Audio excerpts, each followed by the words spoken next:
पद रत भव विरत नित बंदौ भक्त उदार। राम नाम बिनु गिरा न सोहा, दुर्देखी विचारी त्यागी मद मोहा। आरण्यक मुनि का वृत्तांत। आरण्यक मुनि की कथा पौराणिक कथा है, हजारों वर्ष पुरानी है। पुराण जिस युग में लिखी जा रही थी उस युग की कथा है आरण्यक मुनि। आरण्यक जिन्होंने अपना जीवन अरण्य में वन में बिताया। अरण्य वन, आरण्यक वन में व्यतीत करने वाली अपना समय आरण्यक मुनि कहलाई। त्रेता युग की वार्ता है, लाखों वर्ष पुरानी बातें हो गई। आरण्यक नाम के मुनि ब्रह्म तत्व की प्राप्ति करना चाहते थे। मानव जीवन मिला है, पशु जीवन तो नहीं मिला। तो मानव जीवन का कोई विशेष लक्ष्य होगा। अनेक पशु हैं, अनेक पक्षी हैं, अनेक जीव जंतु हैं, सब एक प्रकार के। पर मनुष्य को भगवान ने मस्तिष्क दिया है, बुद्धि दी है, वो सोच सकता है, पूर्वापर का विचार कर सकता है, अगली पिछली बातों से शिक्षा ग्रहण कर सकता है, भविष्य के लिए योजनाएं बना सकता है। ये मस्तिष्क तो केवल मनुष्य को मिला है, अन्य प्राणियों को तो नहीं मिला। तो अवश्य ही मानव जीवन की सफलता तो स्पष्टतः मानव जीवन की सफलता ये तो नहीं हो सकती जो पशुओं की है। आहार निद्रा भय स्वात्म रक्षा, खाना पीना सोना,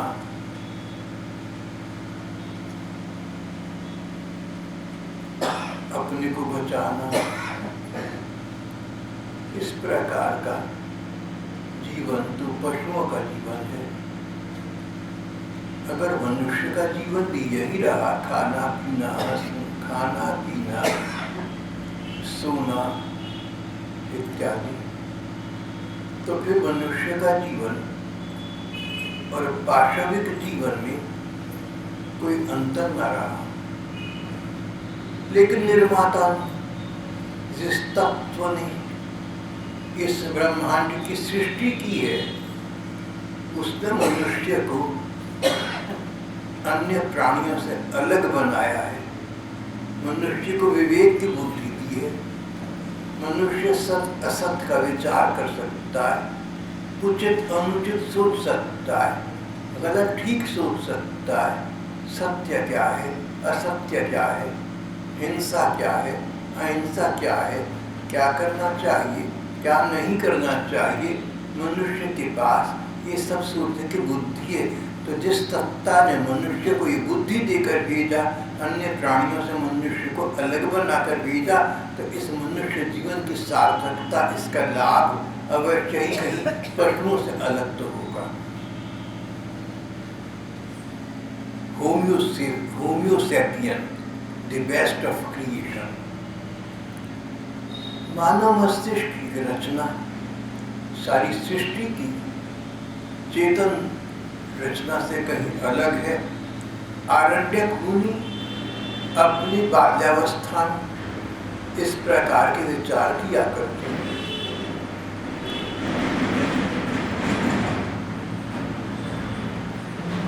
शरीर से परे भी हमारा जीवन होगा, मृत्यु के बाद भी हमारा जीवन होगा, कर्मों का अच्छा बुरा फल होता होगा। तो जीवन का लक्ष्य क्या है? मानव जीवन के रहते, शरीर के रहते हम कौन सी प्राप्ति ऐसी कर सकते हैं जो सर्वोत्तम है, जो सर्वोपरि है, ऐसी सफलता जीवन में मिले, ऐसी इष्ट सिद्धि हो, ऐसी लक्ष्य पूर्ति हो जो सर्वोपरि है, सबसे ऊपर है, सर्वोत्तम है, सबसे अच्छी है, जिसके बाद और कुछ प्राप्त करने की न इच्छा हो न आवश्यकता हो। आनंद मुनि ने बहुत तीर्थों की यात्राएं की, लेकिन संतोष न हुआ।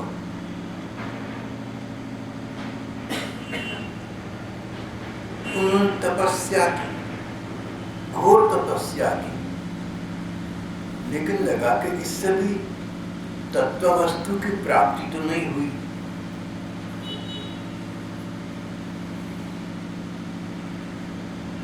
इस प्रकार आरण्यक मुनि विचार कर रहे थे जब उन्हें एक बार एक दूसरे मुनि मिले। इनका नाम था लोमश ऋषि। लोमश नाम के ऋषि मिले। लोमश ऋषि आयु वृद्ध थे, ज्ञान वृद्ध थे। आरण्यक ने लोमश को देखा, सोचा सब प्रकार से मुझसे अच्छे हैं, मुझसे बड़े हैं, मुझे इनसे ज्ञान प्राप्त करना चाहिए। इनके जीवन में अनुभव की संपदा है, उस अनुभव की संपत्ति का लाभ मैं इनसे प्राप्त करूं। व्यक्ति वही विवेकवान है, वही समझदार है जो अपने से किसी भी बात पर बड़े लोगों से शिक्षा ग्रहण कर सके। आयु में बड़े हैं, उनको हमसे ज्यादा अनुभव होगा। कुछ विद्या में बड़े हैं, कुछ ज्ञान में बड़े हैं, कुछ अन्य कहीं बड़े हैं। जो व्यक्ति हमारे जीवन में आती हैं, जहाँ भी हमसे आगे हैं, हमसे बड़े हैं, हम उनसे वहाँ का ज्ञान प्राप्त करें तो हमारा भी लाभ हुआ और हमें दोबारा वो साधना नहीं करनी पड़ी, वो प्रयोग नहीं किए करने पड़े जो इन लोगों ने अपने जीवन में अब तक किए होंगे। आरण्यक मुनि को इस प्रकार की ज्ञान वृद्ध और वयोवृद्ध महात्मा लोमश ऋषि के दर्शन हुए। आरण्यक मुनि विवेकवान थे, किसी से काम निकलवाना हो तो क्या करना चाहिए जानते थे। किसी से कुछ प्राप्त करना चाहते तो नम्रता से प्राप्त होगा, अहंकार से तो प्राप्त नहीं होगा।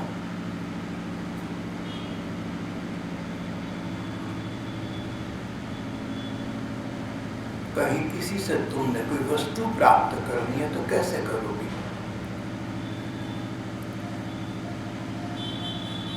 और वस्तु ऐसी जो अध्यात्म प्रधान, ज्ञान प्रधान, सांसारिक नहीं हो, अलौकिक वस्तु, जीवन के चरम लक्ष्य की प्राप्ति के विषय में। उत्तिष्ठत जागृत प्राप्य वरान्य बोधत।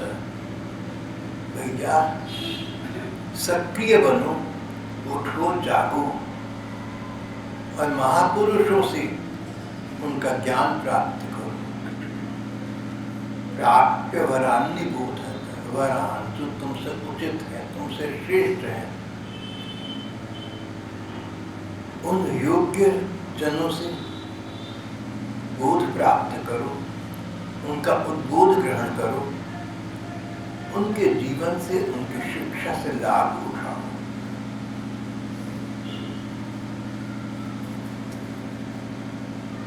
आरण्यक मुनि ने लोमश मुनि को नतमस्तक होकर, नतमस्तक कर बद्ध प्रणाम किया। गीता में बाद में इस प्रकार की एक बात कही गई, तद्विद्धि प्रणिपातेन परिप्रश्नेन सेवया उपदीक्षन्ति ते ज्ञानं ज्ञानिनः तत्त्वदर्शिनः। जो ज्ञानी हो तुम्हारे जीवन में, जिन्होंने तत्व का दर्शन किया, तत्व सत्य, गहराई का सच, परमात्मा तत्व ही सत्य वस्तु है। जिन्होंने सत्य शिव और सुंदरता का अवलोकन किया हो, सत्यम शिवम सुंदरम का साक्षात्कार किया हो, इस प्रकार की तत्वदृष्टा जो धर्म का मर्म जानते हो, जो बात को बारीकी से समझते हो, इस प्रकार की तत्वदृष्टा महज्जनों से, महापुरुष से तुम ज्ञान प्राप्त करना, तुम विद्या प्राप्त करना, तुम शिक्षा ग्रहण करना। कैसे करोगे? श्री भगवान ने सो भी बताया, शेखी न मारना, अहंकार न करना, ऐसे न बोलना मानो तुम्हें सब पता है, ऐसा ना दिखावा करना कि पता तो तुम्हें सब है, तुम तो यूं ही पूछ रहे हो, कोई बात भी निकलवा रही। अगर तुम चतुर हो तो दूसरा तुमसे अधिक चतुर होगा, और अध्यात्म के क्षेत्र में तो मन से मन को राह हो जाती है। तद्विद्धि प्रणिपाति, प्रणिपात प्रणाम करना, दंडवत करना, अपने मस्तिष्क को महापुरुष के चरणों में रख देना। भगवान, मेरा मस्तिष्क, मेरा दिमाग मैंने आपके चरणों में अर्पित कर दिया, आपका मस्तिष्क मुझसे महान है, आप जो बात कहेंगे सो ठीक होगी, इसलिए मैं अपना मस्तिष्क विभाग, अपना माथा आपके कदमों में, आपके चरणों में डाल रहा हूं। पहले तो मस्तिष्क समर्पण कर दिया।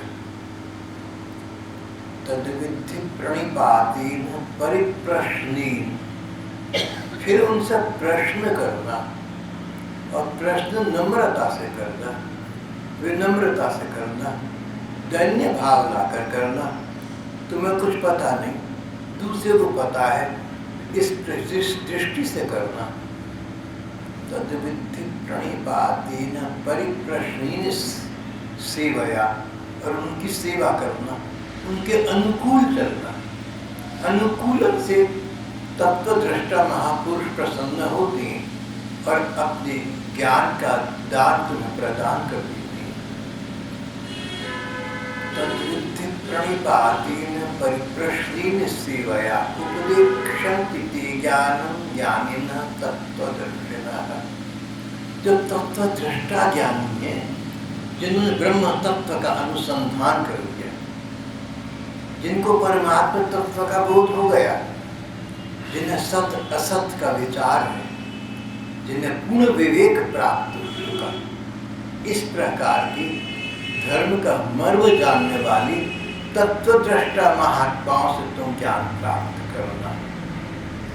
तो गीता के इस श्लोक में कहा कि नम्रता से प्राप्त करना, सिर झुकाकर प्राप्त करना, प्रश्न और सेवा करके प्राप्त करना, पर किससे ऐसा व्यवहार करना सो बता दिया।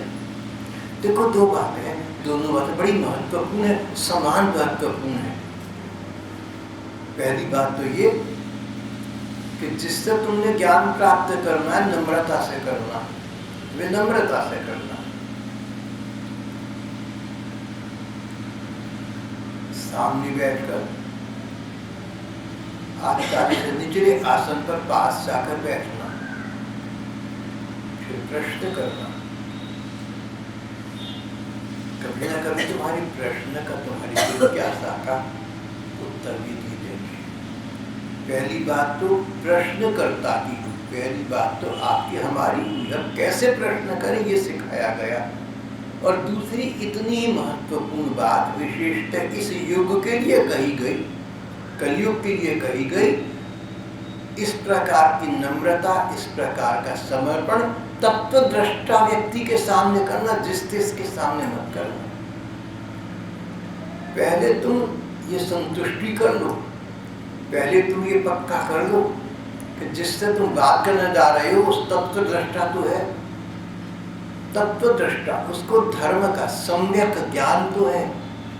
अब धर्म का ज्ञान तो पुस्तक पढ़कर हो जाता है, कोई भी प्राप्त कर सकता है। धर्म का ज्ञान ग्रंथ पढ़कर, पुराण पढ़कर, वेद पढ़कर किसी भी व्यक्ति को हो सकता है, लेकिन वो तत्वदृष्टा है, वे ब्रह्म तत्व के ज्ञाता हैं, ऐसा आवश्यक नहीं है। तुमने प्रश्न करना है कि मात्र ज्ञानी से नहीं, कोई किताबी नॉलेज वाले व्यक्ति से नहीं, जिसके जीवन में हो, जिसने धर्म की बारीकी को समझाओ, तत्व बारीकी, सत्य की बारीकी को तत्व है, जिसको बारीकी का अनुभव है। भगवान ने भागवत में एक स्थान पर कहा कि शिष्य को गुरुजन दिशा दर्शन प्रदान करती हैं, उचित दिशा दर्शन प्रदान करती हैं, पर शिष्य को स्वयं कुछ समझ तो होनी चाहिए। गुरु का ज्ञान प्राप्त करने के लिए विवेक चाहिए, सो तो हो। राह तो मुझको दिखा दी खिस्रनी ऊंट का, लेकिन किराया कौन दे? बड़ा कठिन काम। तो तत्वद्रष्टा महापुरुष से, जिसको अपने को ज्ञान प्राप्त हो चुका हो, जो उस मार्ग पर चल चुका हो, जो लक्ष्य को प्राप्त कर चुका हो, उससे पूछा भैया तुम जिस मार्ग पर चले मुझे बता दो, मैं इस मार्ग पर चलना चाहता हूँ। पर पहले वो चल तो चुका हो, लक्ष्य को प्राप्त तो कर चुका हो। तो अगर तत्वद्रष्टा महात्मा हमारे जीवन में आए, हमारा अनुभव कहे ये तत्वद्रष्टा हैं, तो इस प्रकार के तत्वद्रष्टा के सामने समर्पण करना अपने मस्तिष्क का। जिसके सामने मत करना, सबके सामने मत करना, सिर्फ किताबी ज्ञान के सामने मत करना। केवल उपदेशक लेक्चर भी बहुत अच्छे देता है, बोलना अच्छा आता है, ऐसा नहीं। जिसके जीवन में तत्व होता है, जिसने अपने जीवन रहते तत्व की प्राप्ति कर ली, इस प्रकार का उचित व्यक्ति तत्वद्रष्टा कहलाता है। तत्वद्रष्टा व्यक्ति के सामने समर्पण करने का विधान है, सबके सामने नहीं। तत्वद्रष्टा महात्मा मिल जाए तो उनके सामने अपनी जिज्ञासा प्रस्तुत कर देना। आरण्यक मुनि को तत्वद्रष्टा मिल गए। आज के युग में तत्वद्रष्टा होते होंगे, सत्य वस्तु का कभी अभाव नहीं होता। ना सतो विद्यति भावो ना भावो विद्यति सतः। सत्य का कभी अभाव नहीं होता। ब्रह्म सत्य है, उस ब्रह्मांड, उस ब्रह्म की ये माया, ये सृष्टि भी सत्य है, लेकिन उसकी माया है ये, उसकी छाया है, उसका नाटक है, उसका खेल है। तुम तो इसमें अभिनय करने के लिए भेजे गए हो। इस बात को मत भूलना, इस बात को न भूलना, तत्व की दृष्टि प्राप्त करना है।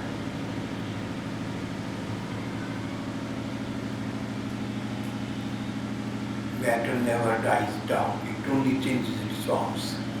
सत्य वस्तु का नितांत अभाव कभी नहीं होता। कोई ना कोई तत्वद्रष्टा महापुरुष आज भी होंगे, हमें मिले न मिले, हम उन्हें पहचाने न पहचाने, सो बात अलग है। पर ये सोच करके तत्वद्रष्टा महापुरुष होते तो हैं, जिसके सामने समर्पण मत करना जब तक तुम्हारा अनुभव न कहे, जब तक तुम्हारा विवेक न कहे, जब तक तुम्हारा मन मस्तिष्क इस बात का अनुभव न कर सका हो कि तत्वद्रष्टा है। क्योंकि तत्वद्रष्टा मुनि मिलने बड़ी कठिन है, इस विशेषता हमारे इस युग में, इस 21वीं शताब्दी। घटना पूर्व काल की है।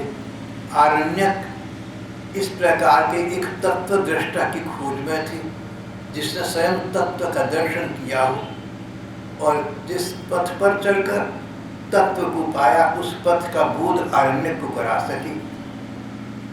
ऐसे मुनि उन्हें मिल गए, लोमश ऋषि मिल गए। लोमश तत्वद्रष्टा थे। जब देखा कि लोमश तत्वद्रष्टा है तो उनके सामने समर्पण कर दिया। भगवान,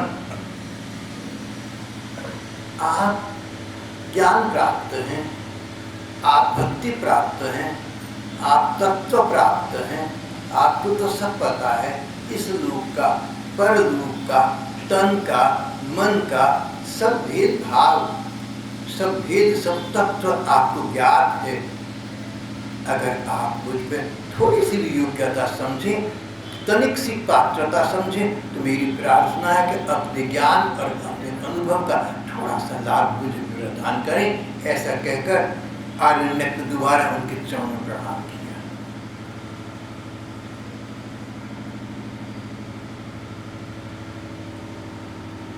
भगवान, मनुष्य शरीर बड़ा दुर्लभ है, अब तो मिला हुआ है, आगे मिलेगा नहीं मिलेगा कौन कह सकता है।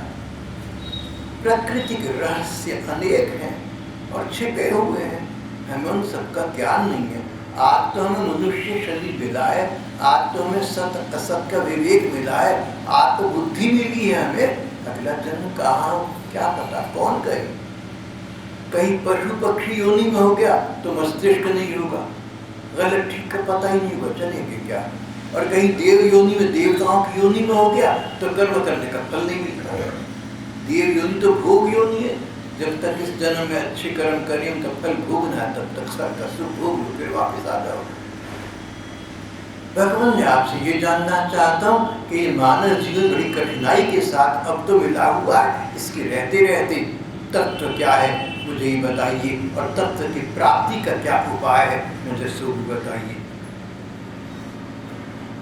आप मुझे कोई व्रत बताएं तो मैं उस व्रत का पालन करूंगा, कोई दान करना हो तो मैं अपना जीवन तक दान कर सकता हूँ, जब से होता हो तो जो जब आप कहेंगे मैं सो करूंगा, यज्ञ हो तो यज्ञ करूंगा, जो भी मुझसे बन पड़ेगा सो मैं करूंगा, आप बता माफ कर दीजिए। बस मैं ये चाहता हूँ कि संसार रूपी सागर से मैं पार कर जाऊं, सच्चाई को पता लगा लूं। सच्चाई संसार से परे है, मृत्यु से परे है, इस जन्म जीवन से परे है। वो तत्व क्या है, उसका क्या रूप, संसार से परे कोई वस्तु तो है लेकिन वो क्या है और उसकी प्राप्ति का उपाय क्या है मुझे नहीं पता, सो मैं आपसे जानना चाहता हूँ। लोमश ऋषि सचमुच तत्वदृष्टा थे, ज्ञानी थे, गंभीर हो गए।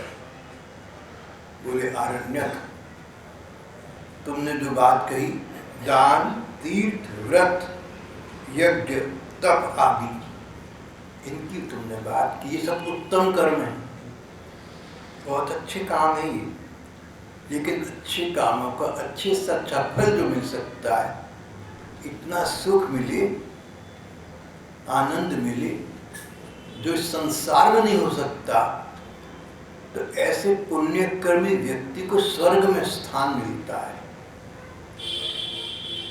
आपने अच्छे अच्छे कर्म किए, अच्छे कर्मों का फल सुख है, लेकिन इतने अधिक अच्छे कर्म है कि उनका फल जो सुख है इस संसार में सारा सुख मिल जाए तो भी कम पड़ जाता है। तो अधिक सुख की प्राप्ति के लिए स्वर्ग लोक बना हुआ है, वहाँ पर बहुत प्रकार प्रकार के सुख प्राप्त होते हैं, लेकिन वहाँ पर एक कठिनाई, एक सीमा है, एक परिसीमन है, एक लिमिटेशन है। जब कर्मों का फल समाप्त हो जाएगा तो स्वर्ग का जो स्थान मिला था स्वर्ग में, सो भी समाप्त हो जाएगा। मनुष्य को वापस फिर पृथ्वी लोक पर आना पड़ेगा और दोबारा कर्म करे, दोबारा फल मिलेगा, अच्छी बुरी का अच्छी का फल, सुख मिलेगा, बुरा करेगा तो दुख मिलेगा। संसार से भव सागर से पार होने वाली बात तो नहीं। आरण्यक, ये सब उत्तम कर्म है किंतु उनका फल स्वर्ग है। जब तक पुण्य रहता है प्राणी स्वर्ग के सुख भोगता है, पुण्य समाप्त हो जाता है तो नीचे गिर पड़ता है। जो लोग स्वर्ग सुख के लिए पुण्य कर्म करते हैं, कुछ भी शुभ न करने वाले मूढ़ लोगों से भी उत्तम है, पर बुद्धिमान नहीं।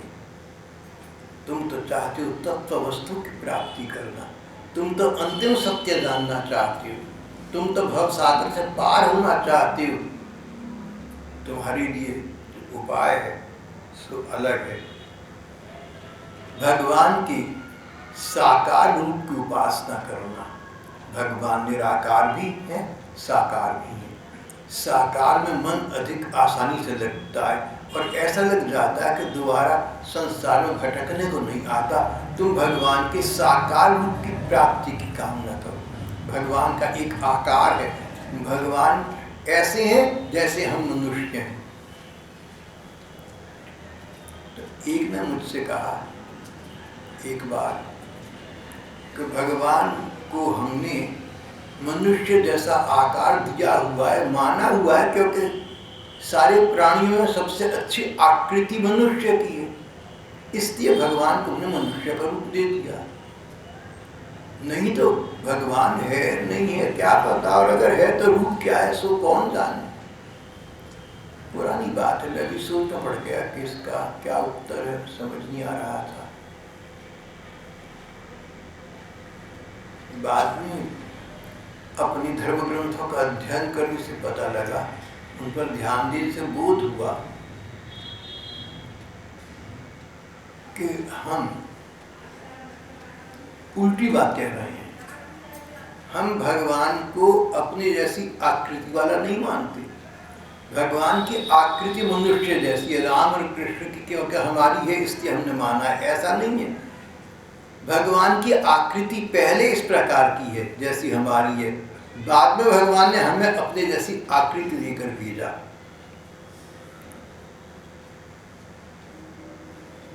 It is the other way round.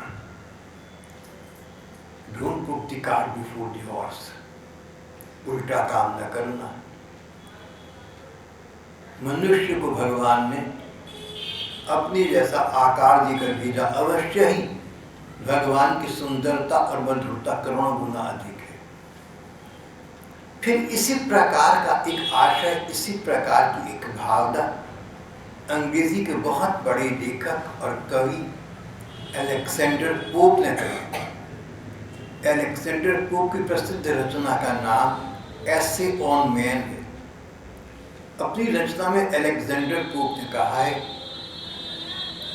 God made man in his own image. God made man.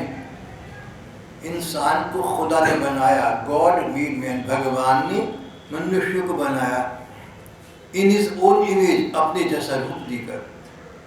सारी पशु पक्षियों को भगवान ने अपने जैसी आकृति नहीं दी, अपने जैसा आकार नहीं दिया, अपने जैसा नहीं रूप दिया, केवल मनुष्य को दिया, इसलिए कि मनुष्य के पास मस्तिष्क होगा तो वो भगवान की प्राप्ति कर सके। God made man in his own image. अपने जैसा आकार देकर भगवान ने मनुष्य को इस पृथ्वी पर भेजा है। लोबर ऋषि ने कहा कि भगवान के रूप की उपासना करो, नाम का जप करो, रूप का ध्यान करो। अभी इस त्रेता युग में जल्दी ही भगवान राम रूप में अवतार लेकर आने वाली है। तुम उनका नाम लेकर जपो, नाम लेकर जप करो, तुम उनके रूप का ध्यान करो, ये भगवान प्रसन्न होकर स्वयं तुम्हें दर्शन देंगे। यो भी लोमश ऋषि ने कहा, राम नाम की बड़ी महिमा है। राम सरल शब्द है, सबके समझ आता है। राम जो रमे हुए तो सब जगह हैं, लेकिन प्रार्थना करने से, ध्यान करने से प्रकट हो जाती है।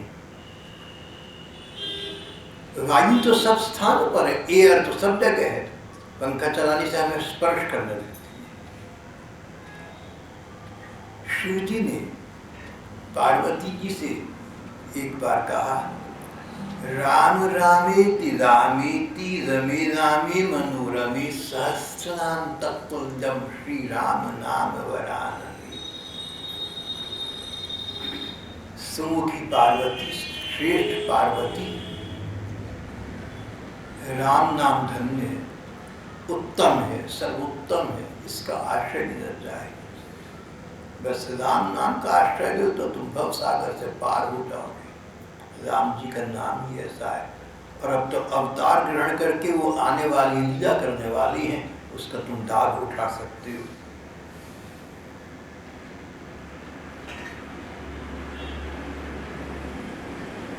राम जी के रूप का ध्यान करो, राम जी के नाम का जप करो, मन ही मन उनसे प्रार्थना करो, वे प्रभु प्रसन्न होकर तुम्हें अपने दर्शन प्रदान कर देंगे।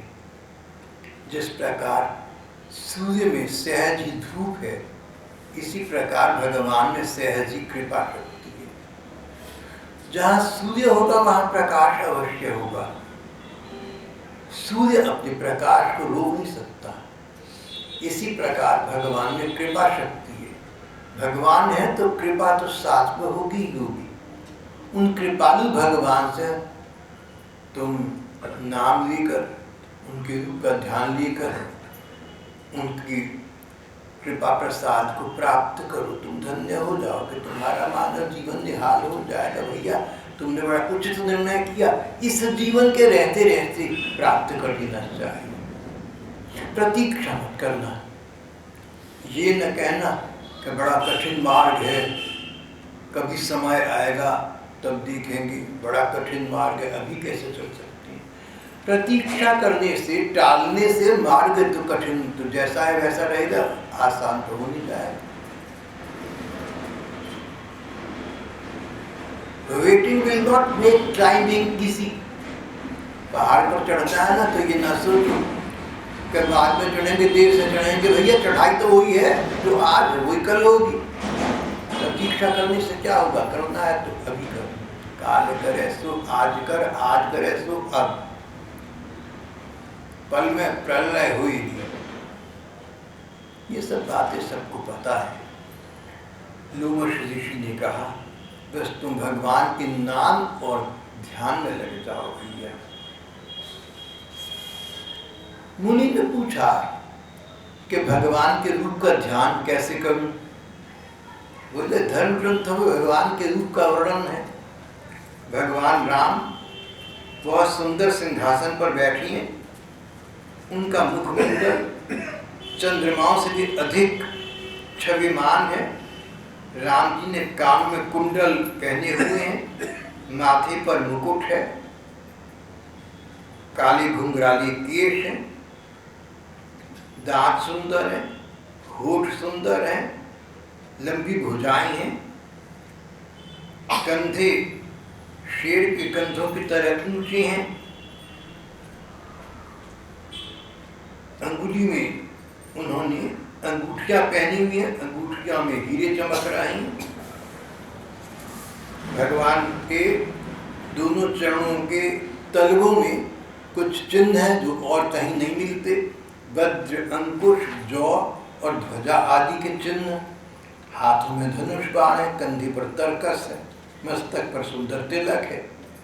इतने सुंदर है कि ध्यान भी करो तो मन उनकी ओर स्वयं आकृष्ट होता है। उन प्रभु राम जी के रूप का ध्यान करो, उनके नाम का जप करो। राम जी का नाम तुम्हारे साथ है, राम जी का ध्यान तुम्हारे साथ है। अब चिंता क्या है? राम जी तुम्हें स्वयं मिल जाएंगे। राम जी तो सर्वत्र व्यापक है। हरि व्यापक सर्वत्र समाना, प्रेम ते प्रकट हो ही मैं जाना। शिव जी ने कहा था जब देवताओं ने कहा कि भगवान को हम भगवान से प्रार्थना करने, हम कहाँ जाकर पुकारें? शिव जी ने कहा कि भगवान तो सब जगह समान है, जहाँ तुम प्यार से पुकारोगे, प्रेम से, श्रद्धा से प्रकट हो जाएंगे। जो अभी अभी आपसे कहा ना कि हवा तो थोड़ी बहुत सब जगह है, प्राणवायु तो सब जगह है, हमें स्पर्श नहीं करे। पंखा चलाओ तो स्पर्श करे, हाथ से पंखा झलो तो स्पर्श करे। भगवान अवतार लेते ही इसलिए हैं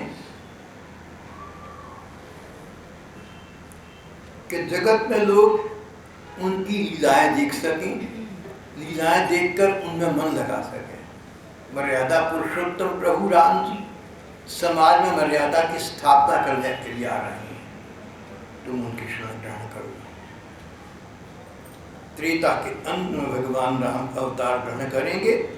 उस समय उनके दर्शन करके तुम उनमें राम जी में लीन तक हो सकोगे। अब जैसा गुरु वैसा चेला। गुरु भी तत्व ज्ञान से संपन्न थे, तत्वदृष्टा थे, और शिष्य सच्चा जिज्ञासु था, सच्ची उत्सुकता थी। जहाँ लोमश ऋषि ने खोज कर समझाया भगवान के नाम का जप करो, रूप का ध्यान करो, बस इन्होंने आरंभ कर दिया। अब देरी किस बात की, अच्छा काम है तुरंत शीघ्र कर दो, तो बस क्रम। राम नाम का जप करने लगी, उनके ध्यान में लगे रहने लगी। नदी के किनारे एक कुटिया बनाकर रहने लगी और ध्यान मग्न होती, नाम जप में लग जाती तो अपने आप को भूल जाती, संसार को भूल जाती। इस प्रकार बहुत समय बीत गया और वो समय आया जब भगवान राम अवतार ग्रहण किया, वनवास हुआ, लंका को जीता, वापस अयोध्या आए। वापस अयोध्या आकर भगवान राम ने अश्वमेध नाम का यज्ञ किया।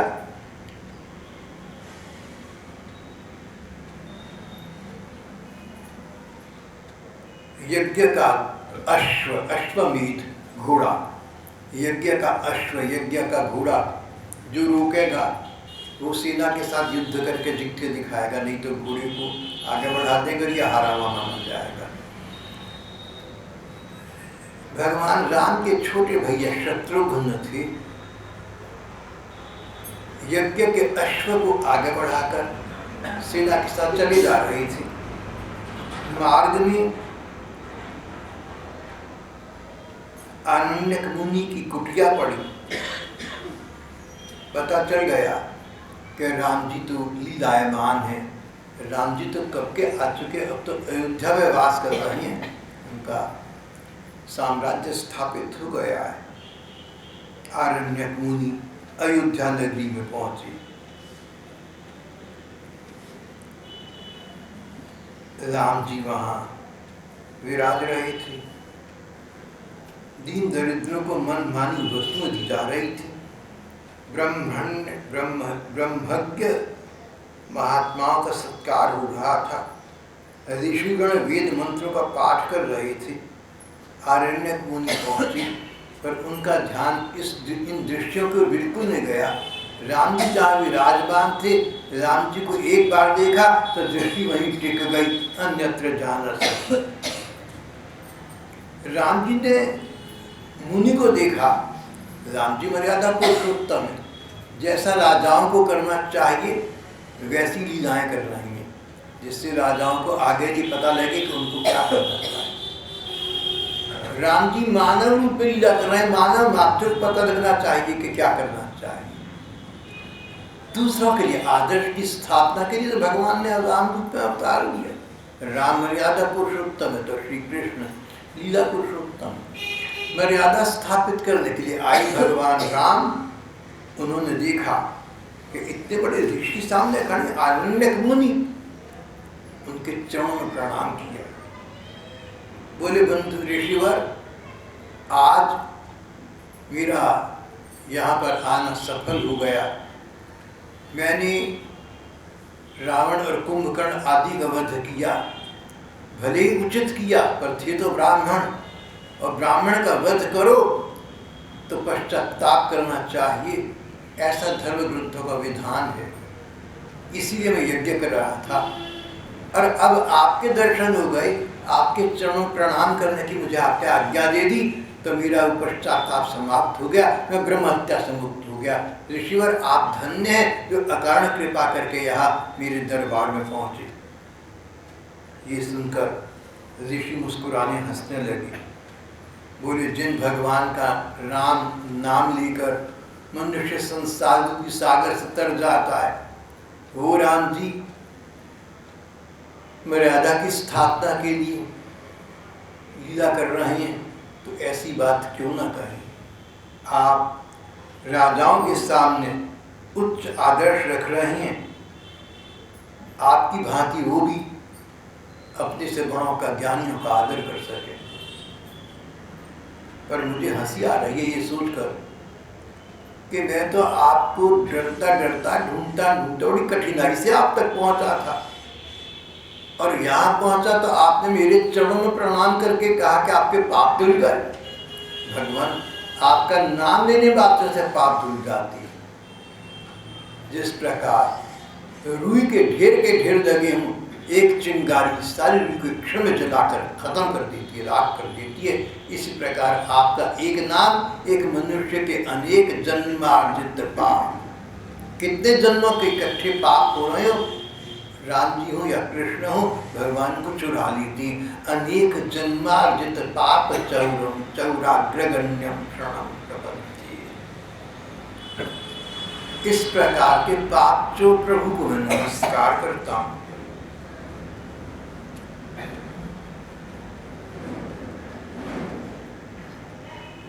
ऋषि ने कहा सच बात ये कि नाटक कर रहे हैं आप, लीला कर रहे हैं, लीला मनुष्यम हरे, आप अपनी लीला कर रहे हैं, नाटक कर रहे हैं, सो आपका ये सब कहना उचित है।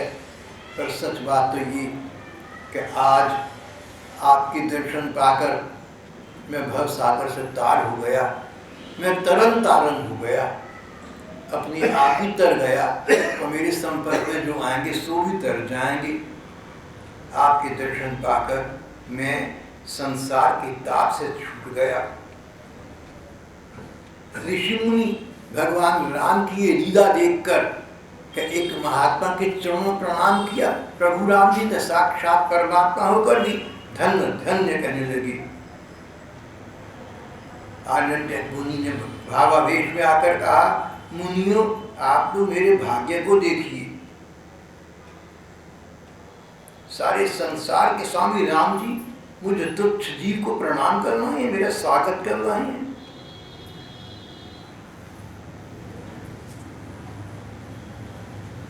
कहते कहते सबके सामने मुनि के शरीर से उनके आत्म ज्योति बाहर निकली, एक तेज बाहर निकला। आप उसको कह लीजिए आज की भाषा जीवात्मा रूप। आत्म ज्योति मुनि की बाहर निकली, सब जगह चारों दिशाएं प्रकाशित हो गई, बड़ी तेजोमय थी, जाज्वल्यमान थी। ऋषि तो तपस्या की थी, नाम का जप किया था, रूप का ध्यान किया था, अंधकार से प्रकाश में तो स्वयं आ गए, दूसरों को लाने वाले बन गए थे। उनकी आत्म ज्योति बाहर निकली, चारों दिशाओं में प्रकाश, अलौकिक प्रकाश फैल गया, और वो आत्म ज्योति ऋषि की भगवान राम के चरणों में विलीन हो गई। उन्हें भगवत प्राप्ति सदा के लिए हो गई, और इस प्रकार उन्होंने जीवन के चरम लक्ष्य की प्राप्ति इस जीवन की रहती कर ली। सभी भाई बहनों को लक्ष्य यही बनाना चाहिए कि जहाँ भी आज हैं वहाँ रहते हुए नाम का जप करें, रूप का ध्यान करें, और इतना मन अनन्यता से हम लगाएं जिससे अंततः हमें भगवत प्राप्ति हो जाए। यहाँ हमारा आज का पाठ प्रसंग समाप्त हो जाता है।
हीना तो गई हुई है ना दिल्ली, हाँ जी 26 को आएगी। 26